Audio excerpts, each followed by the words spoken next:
Hello and welcome to Channel 2S. I'm your host, Second Soundwave, and it's time for a real quick episode of Gunpla News. So I was going to react to Gundam Base's live stream last night, kind of like I did for the one we had a couple days ago, but the way the time zones worked out, it would have been 4 o'clock in the morning for me. I can't really think straight that early, so I decided to pass on the actual live stream and look at what we got later, and it turned out I really didn't miss a whole heck of a lot. So the big reveal of the stream was the high-grade Universal Century Premium Bandai Neo Zeon 2. Now this is something we already kind of saw in one of the narrative trailers. It's literally just a white Neo Zeon. There's really not a whole lot exciting going on with it. There's some extra red details on the front that I don't think were on the original Neo Zeon, but it's still pretty much the same. He does still come with the 2 bazookas, except this time he also has a second rifle, and he comes with extended versions of the Sinanji's Beam Naginata. Now you actually get the standard size versions of these parts on the runners for the standard Sinanji Stein, but these ones are just a little bit longer. There's also a few extra markings, and that's about it. It's coming out in February with a retail price, mind you, this is before any kind of middleman fees or whatever,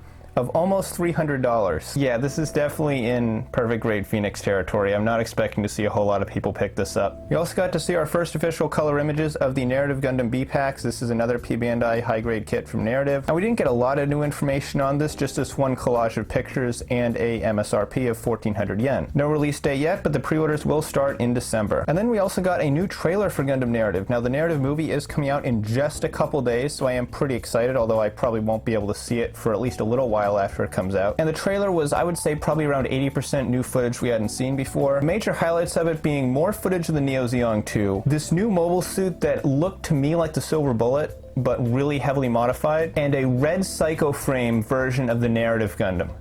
And I'm pretty sure that just might be that third Narrative Gundam variant we heard about, with the modified Silver Bullet being the other mystery suit we hadn't heard of yet. But then again, there is also a third new mobile suit we've gotten confirmation of, not through the trailer, but just through line art, unless it was in the trailer and I missed it somewhere. This is Eric's Geara Zulu. Now, this has not gotten a confirmed model kit yet, although I'm 100% sure it will. This new Geara Zulu variant is pretty much just a Geara Zulu guards type, but in a really cool dark bluish green. He has a new head that's got a little bit of a different commander fin on it. The front of the visor also looks like it slopes down a little bit more, kind of like the goof, giving him a very angry brow. He's also got a Beam Naginata on his back and some kind of other ranged weapon. I think it's interesting how between this, the Silver Bullet, and the third Narrative, we actually have 3 new suits from Narrative, even though those images we saw of like all the line art together only showed 2 blank spaces. So for all we know, the movie might have even more surprises in store. Good thing we won't have long to wait. So I was gathering pictures to add into the video, and I realized that I actually forgot to add something to my notes. We do have box art, and not just box art, but, well,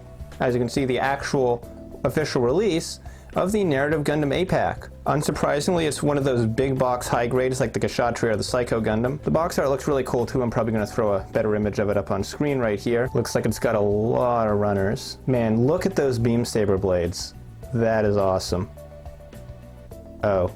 Well, it's a big high grade, I guess I shouldn't have been surprised. What really impressed me about this kit is that the arm railgun things, those are actually claws, and they can open up and slide forward along the gun barrel. And then you can take those claws and hinge them inwards, and that's actually what we saw in the second trailer when that force field barrier was surrounding the Phoenix. So that's pretty much the Narrative's capture mechanism. It's a pretty awesome feature, and in retrospect it's kind of obvious it would be on the high grade, but for a while there I wasn't quite sure. That's all the Narrative for tonight, but there's a couple other things I want to talk about, like the best Master Grade ever, Master Grade Gundam Dynames. We've got the full release info for it. We have full color pictures. It looks beautiful. My boy Lockon's first mobile suit is looking absolutely awesome. The colors are great. This is our first time seeing it in color, even though these pictures are a couple days old. They actually dropped on Thanksgiving, and I was going to do a quick video about them, but you know, the holidays are. This one picture of the model with half of the armor removed has me especially excited because this confirms that this is in fact a brand new frame and it looks awesome. The hatches on the front skirts are definitely open. Not a single bit of Exia appears to be reused. I am so excited for this kit. And with the brand new 00 frame, we might even be getting a new Master Grade Exia. Now you might think the Exia doesn't really need a 2.0, but before you write it off as completely impossible, remember that it's been just as long from now to when the Master Grade Exia was first released as it was between the time of the Master Grade Strike and the Master Grade Strike Remaster. And again, that was a very similar situation. They made a brand new mold for a new mobile suit that was supposed to be based off the same inner frame structure as the old one, and they took the old kit and they upgraded it using the new frame.